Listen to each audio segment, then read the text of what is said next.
Let's bring in Gulliver Cragg, France 24's Ukraine correspondent, joining us live from Lviv in the west of Ukraine. Gulliver, a very good evening to you. And clearly you followed every step of this story from the very beginning. In fact, before that, I know you're reporting, you've got all the build-up, everything. You're living and breathing this as it happens.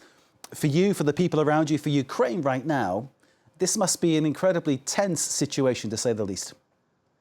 Absolutely, but I think if anything, I'm hearing among Ukrainian pundits somewhat more optimism, perhaps you might call it denialism, than from Western European pundits. You know, people are saying we haven't actually yet seen what the contents of Trump's plan is. People taking seriously J.D. Vance at the Munich Security Conference saying that there has to be a lasting peace and we don't want 2 years down the line for there to be war again in Eastern Europe. They're saying the right things, paying lip service to the right things, the Americans, and some Ukrainians are clinging to that, thinking that the Americans aren't actually going to let them down. Maybe they're playing some kind of game. But of course, it's clear from this contact with Russia, leaving Kyiv out of it, not even telling Kyiv about this meeting in Saudi Arabia, according to Volodymyr Zelensky, that's happening tomorrow. And also, you know, echoing Russian rhetoric on a whole range of issues that is very worrying to Ukrainians. But there are some people who think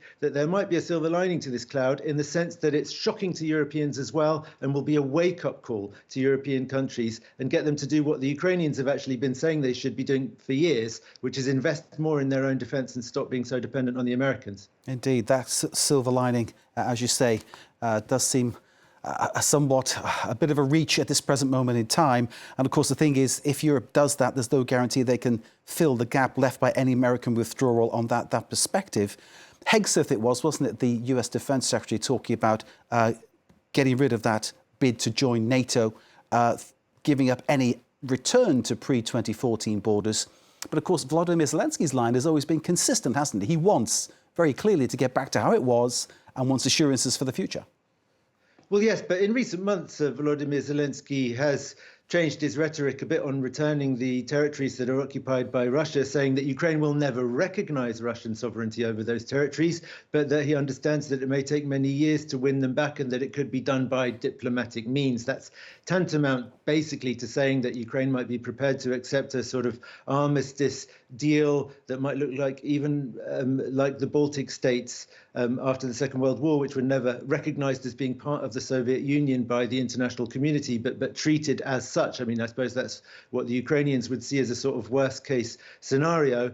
On NATO, until very recently, Volodymyr Zelensky was saying it's got to be NATO or nothing else. Now, of course, he's having to face the facts that the Americans are saying NATO membership for Ukraine can't be part of any peace deal. And so he's saying, well, we've got to build our own NATO then. And that's why in Munich, he was essentially calling on the European Union countries, plus Britain and other European partners, to invest in defence and create their own kind of united defence forces. And I know that some of the delegates at the Munich conference were saying that that was very prescient of him. I think actually the chairman of the conference was saying that Volodymyr Zelensky was talking absolute sense and that's what they should do. But as you said, the amount of investment, the amount of deals that would have to be made, the amount of potential disagreement, and just where's the money going to come from for all of this is all something that makes it very hard to see the Europeans managing to do that on the scale that the Ukrainians would want them to do in the time frame that they really need for it to be done in order to, continue to keep holding the line against Russia. Gulliver Cragg, we will talk again. It is always fascinating getting the briefing from you wherever you are in Ukraine. Gulliver tonight joining us from Lviv in the west of the country. Thank you so very much indeed. We're watching, of course, all developments.